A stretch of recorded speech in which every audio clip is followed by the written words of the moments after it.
dari kelompok 1 yang Yarti, Maukastriani, Nur Pujianti akan memaparkan materi kelima, akuntansi tema, biaya kualitas dan produktivitas. Menurut kualitas adalah konsumen requirement, yaitu sesuai dengan yang diisyaratkan atau distandarkan. Suatu produk memiliki kualitas apabila sesuai dengan standar kualitas yang telah ditentukan. Standar kualitas meliputi bahan baku, proses produksi, dan produksi jadi.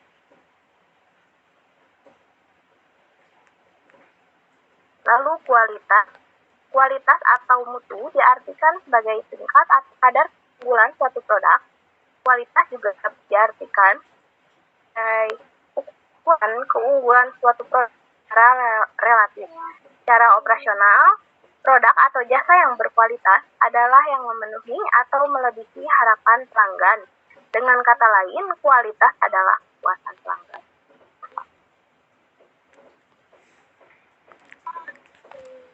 Harapan konsumen yang dari beberapa dimensi yang mewakili kualitas seperti berikut ini. Yang pertama ada kinerja, adalah tingkat konsisten dan seberapa baik produk berfungsi.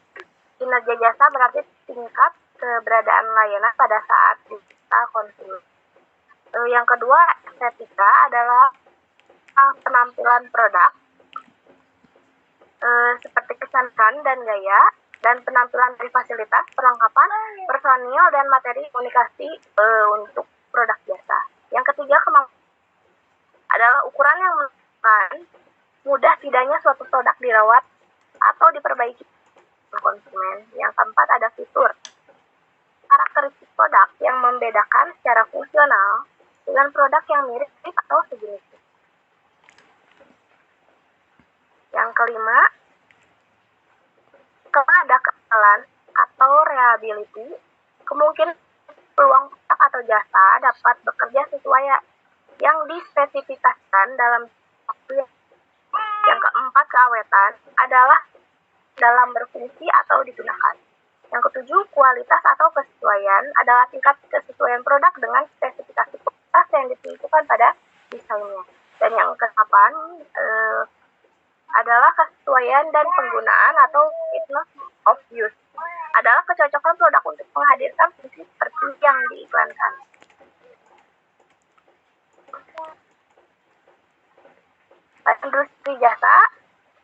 Pada industri jasa diatributkan dengan ungkap responsif, jaminan, asuransi, dan empati atau empati. Yang pertama itu tanggapan adalah suatu kemampuan dalam melayani konsumen, menyediakan petunjuk serta memberikan layanan yang konsisten. Yang ketiga, menunjuk pada keyakinan dan pengetahuan pegawai serta kemampuan pegawai dalam kepercayaan dan percaya diri. Yang ketiga, empati. Empati berarti kepedulian dan perhatian individu yang diberikan kepada konsumen.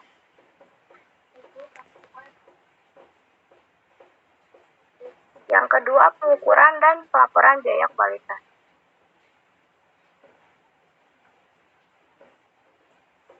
Biaya kualitas atau cost merupakan biaya yang terjadi atau mungkin akan terjadi karena adanya kualitas yang rendah. Berdasarkan definisi tersebut, maka biaya kualitas dapat dibedakan menjadi dua kelompok, yaitu biaya kualitas yang berkaitan dengan aktivitas pengendalian, yang kedua biaya yang berkaitan dengan aktivitas kegagalan.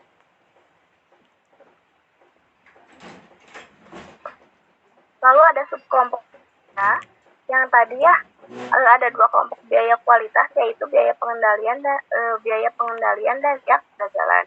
Kedua kelompok tersebut dapat dipecah lagi dalam subkelompok biaya. Yang satu biaya pencegahan, yang biaya penilaian, ketiga biaya kegagalan, dan yang keempat biaya kegagalan eksternal.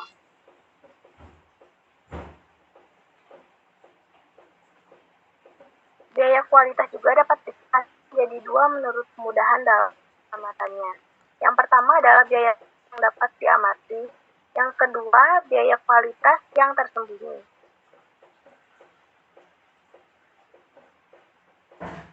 pendekatan estimasi yang lazim biasa digunakan itu ada metode multiplier return eksternal total sama dengan K kali biaya eksternal I. Lalu ada model riset pasar dan juga metode Taguchi quality loss function. Pelaporan biaya kualitas adalah pengukuran biaya kualitas dimulai dengan pengidentifikasian dan pengklasifikasian unsur-unsur yang berhubungan dengan biaya kualitas di dalam perusahaan ke dalam masing-masing kategori biaya kualitas. Adapun pengidentifikasian dan pengklasifikasian elemen-elemen biaya kualitas sebagai berikut.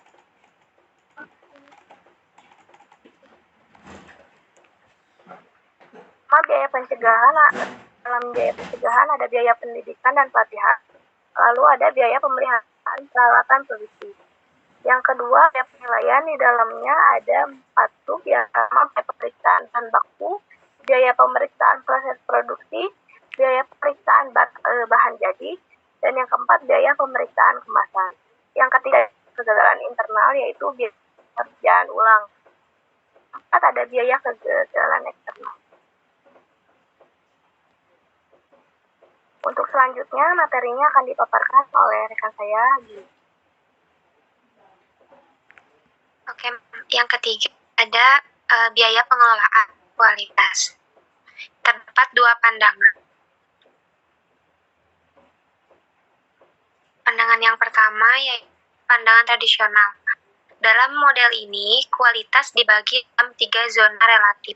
Terdapat titik total biaya kualitas minimum. Aktivitas peningkatan kualitas dipilih pada daerah di bawah zona tingkat kualitas optimal. Lalu yang kedua, kontemporer. Tingkat optimal tingkat kualitas akan terjadi pada kondisi cacat 0, yaitu zero defect, yang berarti total biaya kualitas terendah yang dicapai pada saat tidak terjadi cacat. Yang pertama ada biaya pengendalian tidak mengalami kenaikan tanpa batas. Yang kedua, biaya pengendalian akan naik kemudian menurun pada saat mendekati nilai robust. Dan yang ketiga, biaya kegagalan dapat bernilai 0. Lalu ada activity based management dan biaya kualitas optimal. Di PM ini membedakan biaya 2 kelompok, yaitu biaya bernilai tambah dan biaya tidak bernilai tambah.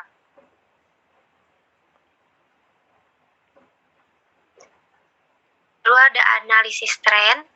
Data ini sering juga di data historik yang apabila diamnya akan juga fluktuasi. Ini sangat berguna untuk dasar pembuat ramalan atau forecasting yang sangat diperlukan untuk dasar perencanaan.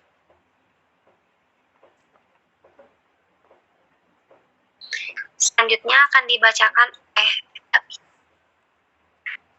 yang produktivitas dan efisiensi. Produktivitas adalah faktor mendasar yang mempengaruhi kemampuan perusahaan. Produktivitas yaitu berasal dari kata bahasa Inggris produkti, yang merupakan gabungan dari 2 kata, produk dan activity. Jika asal katanya, produktivitas memiliki arti suatu bentuk aktivitas yang dilakukan untuk menghasilkan produk jasa. Produktivitas 3. Yang pertama, menjadi dalam berbicara untuk mendapatkan sesuatu atau mencapai tujuan. Kedua, efisiensi yang menjadi nilai ketepatan dalam melaksanakan sesuatu dengan cara menghemat sumber daya yang tersedia. Dan yang terakhir, kualitas yang menyatakan tingkat pemenuhan atas berbagai persyaratan, spesifikasi atau harapan pelanggan. Terdapat faktor yang mempengaruhi produktivitas dalam ruang lingkup organisasi, yaitu faktor teknis, faktor produksi, faktor organisasi, personel, faktor finansial, faktor manajemen, faktor lokasi, dan faktor pemerintah. Yang untuk selanjutnya akan dibacakan oleh Nur Fujianti. Baik, terima kasih untuk Regia. Untuk selanjutnya yaitu mengenai pengukuran dan produktivitas. Produktivitas berkaitan dengan memproduksi output secara efisien dan secara spesifik mengacu pada hubungan antara output dan juga input yang digunakan untuk memproduksi output. Pengukuran produktivitas parsial. Ada pengukuran produktivitas, penilaian kuantitatif atas perubahan produktivitas. Tujuannya yaitu menilai apakah efisiensi produktif telah meningkat atau menurun. Keunggulan ukuran parsial. Penggunaan ukuran parsial memiliki keunggulan yaitu mudah diinterpresentasikan oleh semua pihak di dalam perusahaan, sehingga ukuran tersebut mudah digunakan untuk menilai kinerja produktivitas dari karyawan operasional. Dan untuk kelemahan ukuran parsial adalah ukuran parsial digunakan secara terpisah dapat menyesatkan. Pertama, kemungkinan terjadi trade-off atau menyebabkan perlu adanya ukuran produktivitas total untuk menilai kelebihan berbagai keputusan produktivitas. Kedua, karena ada kemungkinan trade-off, ukuran produktivitas total harus mempertimbangkan konsekuensi keuangan agregat sehingga harus dalam bentuk sebuah ukuran keuangan.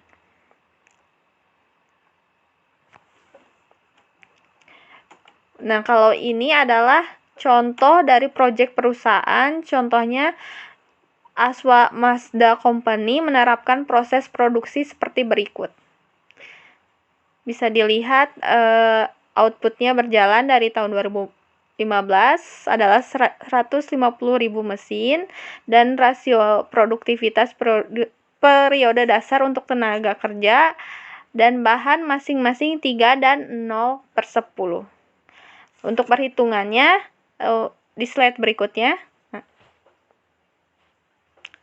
ada pengukuran produktivitas. Untuk rasio produktivitas tenaga kerja dari tahun 2014 ada 3.000 dan 2015 ada 4.000. Untuk rasio produktivitas bahan 0,100 dan juga 0,088. Nah, di sini ada jumlah masing-masing input untuk keadaan tanpa perubahan produktivitas, di mana PQ sama dengan output berjalan dibagi rasio produktivitas periode dasar. Untuk PQ-nya atau tenaga kerja 150.000 dibagi 3 sama dengan 50.000 per jam. Untuk bahan 150.000 dibagi 0/10 sama dengan 1.500 kg. Untuk biaya tenaga kerja, PQ dikalikan P sama dengan 50.000 dikali 12, hasilnya 600.000. Untuk biaya bahan, PQ dikalikan P, 1.500.000 dikali 3 sama dengan 4.500.000. Total biaya PQ sama dengan 5.100.000. Ya, ini keseluruhannya bisa dilihat sendiri ya teman-teman. Untuk slide berikutnya. Nah, komponen pemulihan harga. Selisih antara perubahan laba total dan perubahan produktivitas. Bisa disebut price recovery component atau komponen pemulihan harga. Komponen pemulihan harga mengukur kemampuan perubahan pendapatan untuk menutupi perubahan biaya input dengan asumsi tidak ada perubahan aktivitas. Ada kualitas dan produktivitas, yaitu peningkatan kualitas dapat meningkatkan produktivitas. Penurunan jumlah unit cacat memperbaiki kualitas, sedangkan pengurangan jumlah input yang digunakan meningkatkan produktivitas. Yang terakhir ada insentif pembagian keuntungan. Insentif pembagian keuntungan adalah pemberian insentif uang tunai bagi seluruh tenaga kerja perusahaan yang menjadi kunci pencapaian kualitas dan juga produktivitas. Sekian dari materi yang telah kami sampaikan. Saya kembalikan kepada Maudi. Baik, terima kasih Teh Nur Pujianti, Teh Gina, dan Teh Regia. Untuk pemaparan ini telah selesai. Barangkali ada pertanyaan atas materi yang kita sampaikan, tulisan di SMS yang disediakan oleh Bapak. Terima kasih atas perhatiannya. Wassalamualaikum warahmatullahi wabarakatuh. Waalaikumsalam warahmatullahi wabarakatuh.